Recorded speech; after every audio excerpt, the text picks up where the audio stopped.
Hi everyone, and welcome to the mid-year book Freakout tag. So this year I have read probably the most books I've ever read in a year. Well, yeah, so far. I was just looking at my Goodreads, like I've got the questions all written down with my answers on a piece of paper for this tag. I was just going through all the books on my Goodreads that I've read this year, and I'm actually well ahead of my Goodreads reading goal. So my Goodreads reading goal was 100 books for the whole year, and I'm already 70. I'm not going to show it. I'm already 70 out of 100 books read. Already, like, it's halfway through the year because I'm actually filming this on the last day of June, which is exactly pretty much halfway through the year. So I'm way over half. I'm actually 21 books ahead of schedule. So this year I have gone crazy with reading. I don't know why. I've just been like super obsessed with reading, and I spend all my evenings reading, and like at the weekends, if I'm not doing anything, I will be reading pretty much, or I'll be just down the beach reading, or just reading on the sofa, you know. I will be with a book. To answer all the questions, I was just going through all the books on my Goodreads that I've read this year, and I'm just going to go through all the questions now and share my answers with you. So the first question is, what's my favourite book that I've read this year in 2023 so far? So I couldn't really pick one, but there's like two books that has kind of stood out to me so far this year. So the first one is Project Hail Mary by Andy Weir. This was like a big surprise to me. Well, not surprise, I thought I was going to like it because I love space related things. I find science interesting, and this had really good reviews, so I kind of just thought I would enjoy this, but I enjoyed it way more than I thought I was going to. I just absolutely loved this. It's just, I don't know why, I don't really know, I just found it really interesting, and there's like something, I'm not going to tell you because it's like a spoiler, but there's something that happens in the book which I wasn't expecting, and I really like that, and I just found it so interesting. I couldn't put the book down. It was so good. I'm making a film of this and I can't wait to watch the film, but it probably won't be in for a couple of years because I think they're only just like starting it now or something, I don't know.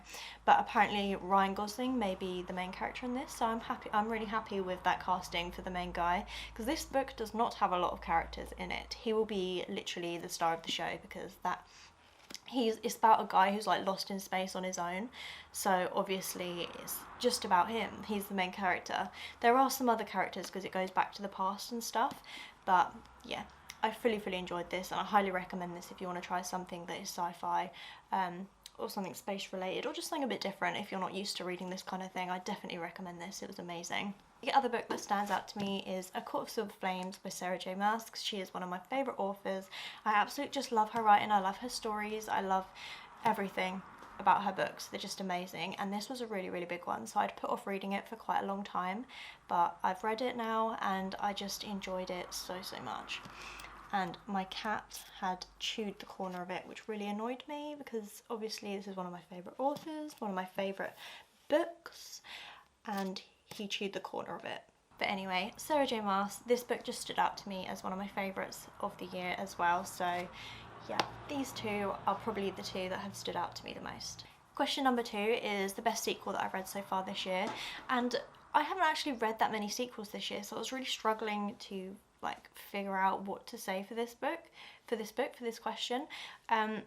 I haven't really read many series this year, to be honest. I've mostly been reading standalones, and if I have read series, I've only read like the first book in the series, so I don't know, other than this, which is kind of a sequel, but I'm not going to say that one for this question because I've already mentioned it, but that would be one of them.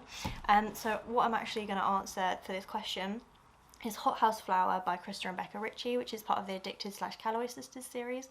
I just love this book. I love Daisy and Reich. Daisy is actually my favourite character in the series because I find her just the most interesting, and she's really sweet, and I just really like her. So that book was obviously a really good sequel, and any book in that series is amazing, so yeah, but that's one that stood out to me from that series so far just because I really like Daisy. Question number 3 is a new release that you haven't read but you really want to. I would say Happy Place by Emily Henry. I've heard so many people raving about this book recently, like everyone's just saying that it was like 5 out of 5 stars, it's amazing, everyone's just like raving about it, saying it's the best of Emily Henry so far, and yeah, I'm just getting like FOMO because I really want to read it, but I don't own that book. at the moment. It's like £7.50 from the works, like in hardback, but I wanted it in paperback to match my other Emily Henry books, but whether it's going to come out in paperback, I don't know. But anyway, I don't actually own that book yet, so whether I will read it this year or not, I don't know. So I don't really keep up with new releases. Like, I add them to my wish list and stuff, but I don't actually buy new releases. I usually just wait. I don't know, I don't really buy new releases really, unless it's one that I'm like dying to read, like a sequel in a series or something. Other than that, I don't really buy new releases that often. I don't really keep up with them too much. Like, I know they're coming out and I see people talking about them, but I never buy them straight away or anything like that. So, but yeah, that is one that I would love to get to, but I just don't own it at the moment, so who knows. Question number 4 is my biggest surprise. So I've picked up 3 books for this question. One of them is Then She Was Gone by Lisa Jewell. I absolutely love this book. I think I gave it 4.5 stars out of 5. I flew through this in a day. It was so good. The reason it was a surprise for me is because I've read a few Lisa Jewell books before and they were okay. Like, I really enjoyed them, but they weren't like, they didn't blow me away kind of thing. But this one I loved so much. It was really good. I got my mum, my sister and my grandma to all read it afterwards because I enjoyed it so much. So that was a surprise because I didn't expect to love it as much as I did. And I'd say also After I Do by Taylor Jenkins Reid. I absolutely loved this book. It made me feel happy, it made me feel sad, it just pulled out all the emotions in me, and it was a surprise because Taylor Jenkins Reid, I love her as an author, but I feel like none of them have been top tier for me. Apart from, I did really enjoy Malibu Rising, but other than that, I just feel like her books are kind of, they're amazing, but they're not like mind-blowing. I mean, After I Do by Taylor Jenkins Reid wasn't mind-blowing, but it just surprised me the way that it pulled the emotions out of me. I wasn't expecting to feel so emotional with that book, but I think it's because it's about a couple who are together and they're falling out of love with each other. Like, they've been married 10 years and they're slowly falling out of love, and I think it hit me because I'm getting married this year and I was thinking I just don't want that to ever happen to me because it was so sad. So I think that's why it hit me so much. But anyway, that was a surprise. I really enjoyed that. And also I'd probably say the Mindfuck series by S.T. Abbey. I really enjoyed this series. Like, I knew I was going to enjoy it, but I didn't realise I was going to fly through it so quick. It was just really gripping, and it was different. It was kind of different than I expected, but in a good way. It was really good, and I highly recommend this series if you would like something kind of really quick, easy to get through, something that keeps you like wanting to read more and more, and something you're just going to fly through. Then I definitely recommend this. And question number 5 is favourite new author. So this could be either an author that's new to me or an author that's new in general. And I'm going to pick an author that's new to me, and that is Cassandra Odette. I've been reading loads of her books this year, and I'd say that her books they're fantasy, but they're like based around Fae in this world and that. But they're just super easy to read, and there's no well, there is world building, but it's all just so easy and simple to understand. Like, some fantasy books I feel like they're quite hard to understand or hard to grasp the concept of the world and like just more complicated, whereas I feel like this series is super easy. So if you're new to fantasy or whatever, I would definitely recommend this series. And they've got like a lot of romance in this series as well, so they kind of base more this series.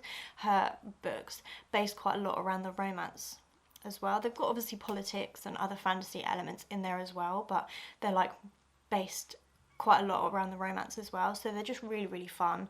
And I've read, I don't know how many of her books I've read this year. I've read about 7 of her books this year, and I've enjoyed every single one, so she would be one of my new favourite authors. Question number 6 is my newest fictional crush.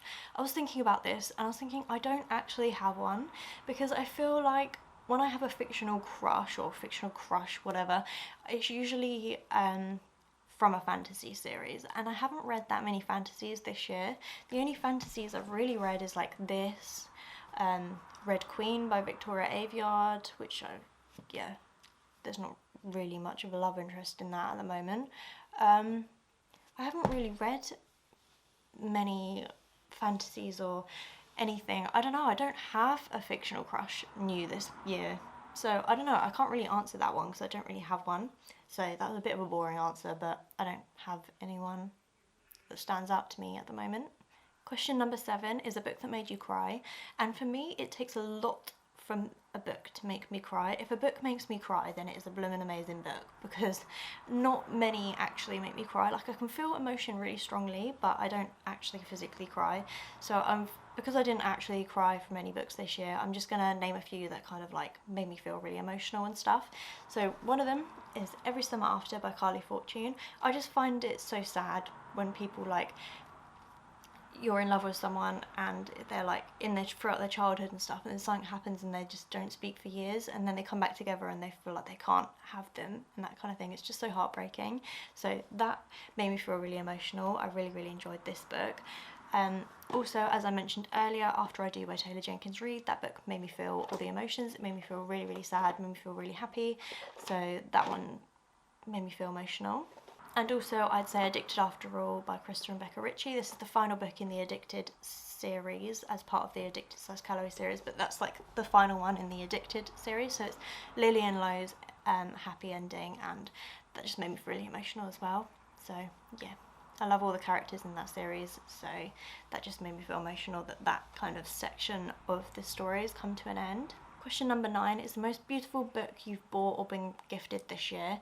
I don't ever buy like special editions of books or anything like that, because I've seen quite a lot of people's videos of this mid-year freakout tag, and people have answered this question with ones that got like sprayed edges or like really nice like gold foiling on the cover and that kind of thing. I don't have any books like that, because I just buy like the basic editions of books because it's just cheaper.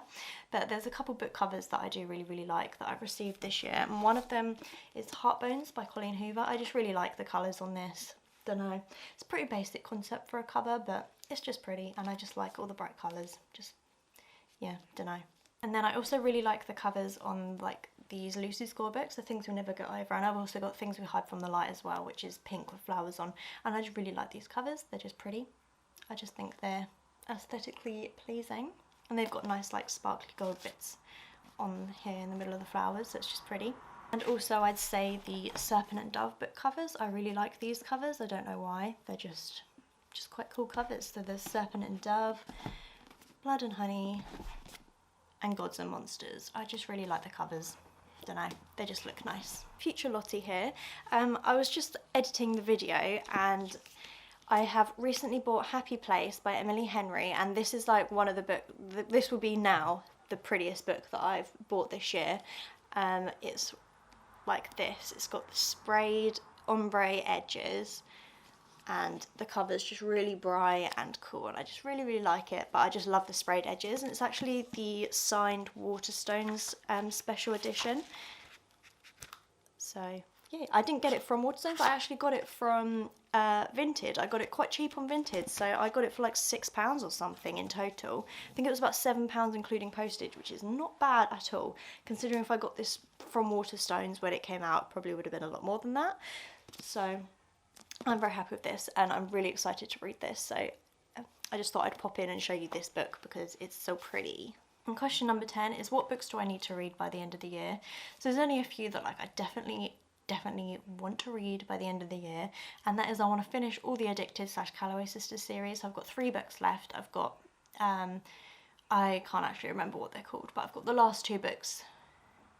I've got the last of Rose and Connor's book and the last of Daisy and Reich's book, and then also the like epilogue novel as well. So I've got like the 3 books left to read. I want to read them by the end of the year so that that series is all done, but it'd be really sad to see it done. But yeah, I do want to finish that series.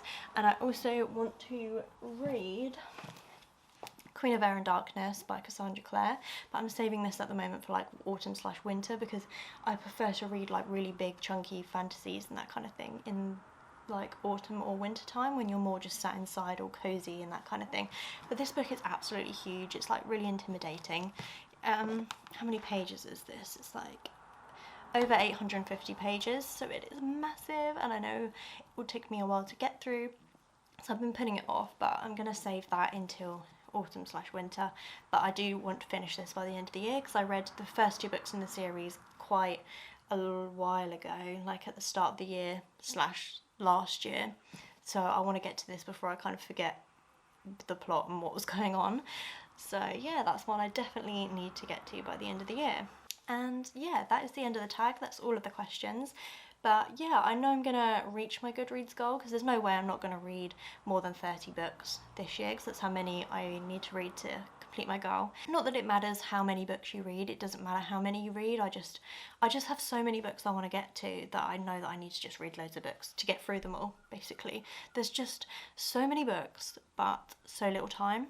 And now I've just got books everywhere from filming that I need to just put away now, and then I'm gonna get on with some work because I'm working from home today. I hope you enjoyed listening to my answers to this tag. I like watching other people's tag videos, see what they answer, it's just interesting to know what people's opinions are, really. But please subscribe if you'd like to see some more from me. I try and upload every single Sunday, so hopefully I will see you next Sunday in my next video. Bye!